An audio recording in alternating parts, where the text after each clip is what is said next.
नमस्कार विद्यार्थियों, मैं अनिल कुमार सैनी, सहायक आचार्य, राजकीय विधि महाविद्यालय चूरू, आप सभी का स्वागत करता हूँ। आज के इस वीडियो श्रृंखला के अंतर्गत हम संयुक्त प्रक्रिया संहिता के आदेश 6 के बारे में चर्चा करेंगे। आदेश 6 है साधारणतः अभिवचन, यानी अभिवचन जो होगा उसमें किन किन चीज़ों का वर्णन किया जाएगा और किसे अपन अभिवचन कहते हैं। साधारणतः अभिवचन के अंतर्गत यानी अभिवचन में वाद पत्र और लिखित कथन दोनों सम्मिलित होते हैं।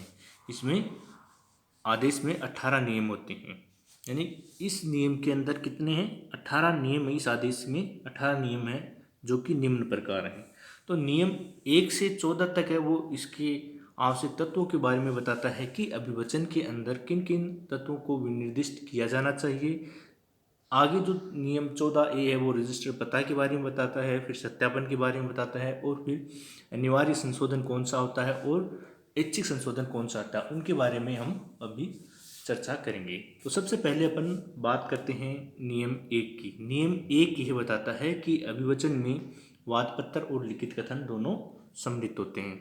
या तो वादपत्र अगर अकेला होगा तो वो भी अभिवचन कहलाएगा, और अगर लिखित कथन अकेला है तो वो भी अभिवचन कहलाता है। नियम 2 बताता है कि अभिवचन सिर्फ तात्विक तत्वों का ही अभिवचन में सिर्फ तात्विक तत्वों का ही वर्णन किया जाना चाहिए, न कि साक्ष्यों को, यानी किसी प्रकार के साक्ष्यों को इसमें वर्णित नहीं किया जाना चाहिए।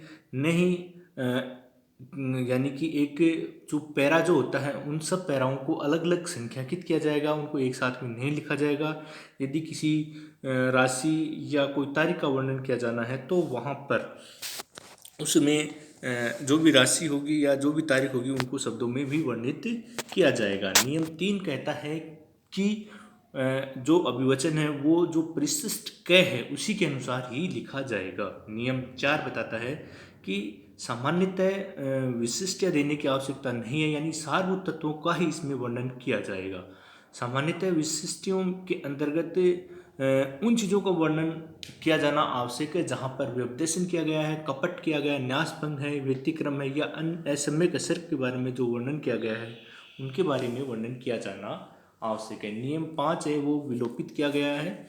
नियम 6 बताता है कि जहाँ पर पूर्वभावी शर्त है तो उसका भी वर्णन किया जाएगा। पूर्वभावी शर्त यानी कि जिस समय संविदा की गई थी या जिस समय सह व्यवहार किया गया था उससे पूर्व यदि किसी प्रकार की शर्तों का वर्णन किया गया है तो उनका भी वर्णन अभिवचन में किया जाना आवश्यक है।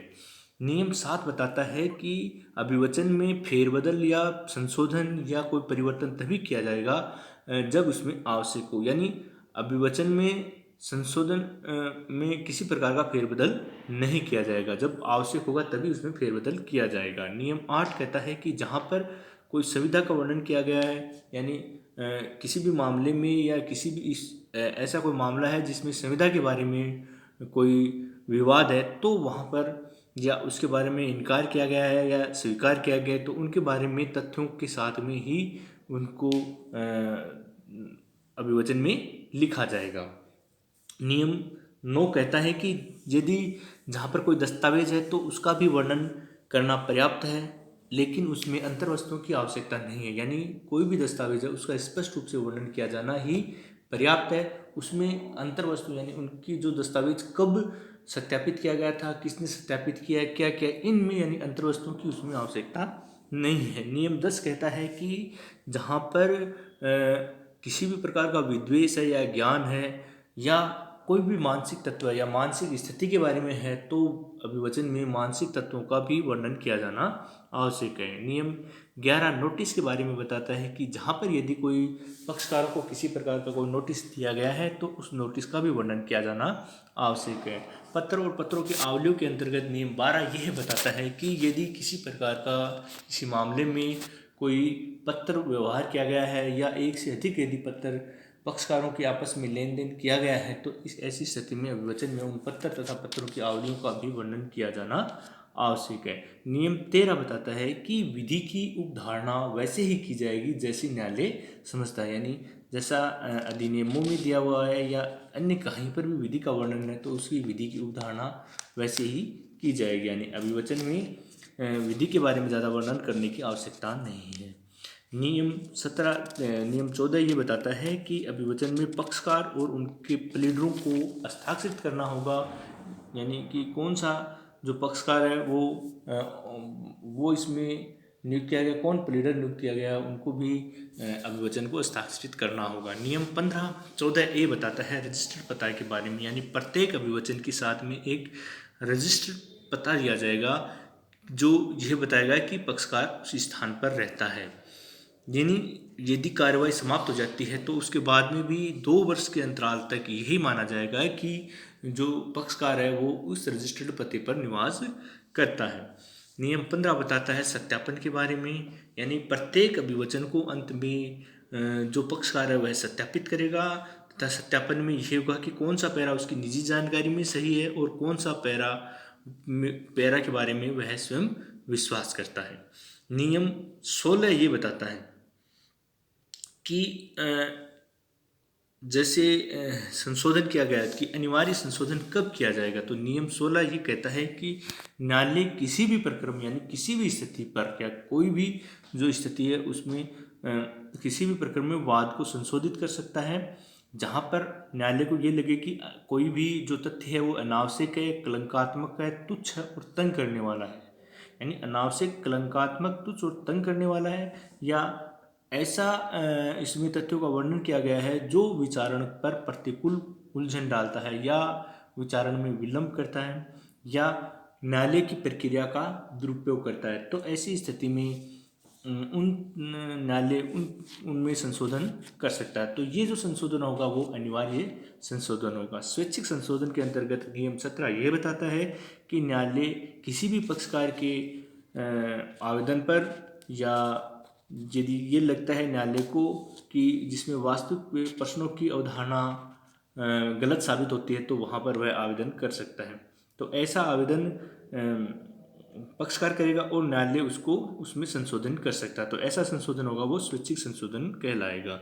जहाँ पर विचारण के प्रारंभ से पूर्व मामला नहीं उठाया गया जा सकता था तो सम्यक तत्परता के बावजूद तो ऐसी स्थिति में न्यायालय उसमें संशोधन कर सकता है। नियम 18 बताता है संशोधन में समय के लिए, संशोधन के लिए न्यायालय समय देगा और व्यक्ति को इस समय के भीतर ही संशोधन के लिए आवेदन पत्र प्रस्तुत करना पड़ेगा। यदि कोई कालावधि नहीं दी गई तो ये कालावधि है वो 14 दिन मानी जाएगी। जिस दिन आदेश दिया गया उस आदेश से 14 दिन के भीतर ही उसमें संशोधन के लिए आवेदन प्रस्तुत करना पड़ेगा। और यदि न्यायालय को ये लगता है कि इस समय में संशोधन नहीं किया जा सकता तो ऐसी स्थिति में न्यायालय उस समय को बढ़ा भी सकता है और यदि संशोधन समय पर नहीं किया गया तो उसको ग्रहण नहीं किया जाएगा।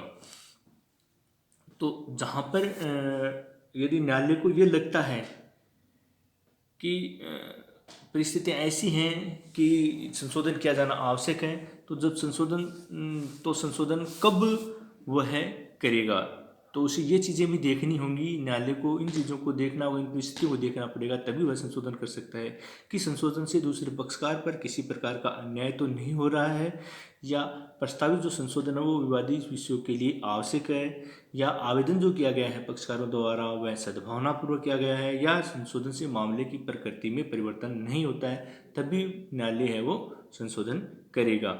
कब न्यायालय संशोधन नहीं करेगा? यदि संशोधन वास्तविक प्रश्नों पर आधारित नहीं है, बिल्कुल भिन्न या असंगत यदि कोई वाद सर्जित होता है उससे या विपक्षी पर किसी प्रकार का अन्यायपूर्ण या सद्भावनापूर्ण वो व्यवहार नहीं किया जाता है तो ऐसी स्थिति में न्यायालय है वो संशोधन नहीं करेगा। तो इस प्रकार हमने अभिवचन में किन किन तत्वों का वर्णन किया जाना चाहिए तथा कौन कौन से तत्व हैं वो वास्तविक रूप से अभिवचन में प्रस्तुत किए जाने चाहिए और साक्ष्यों के बारे में वर्णन नहीं किया जाना चाहिए तथा साथ में यह भी बताया गया है कि कब न्यायालय द्वारा अनिवार्य संशोधन किया जा सकता है और कब न्यायालय द्वारा ऐच्छिक संशोधन किया जा सकता है। तो इस प्रकार आज हमने अभिवचन जो साधारणतः होता है उसके बारे में हमने चर्चा की। धन्यवाद।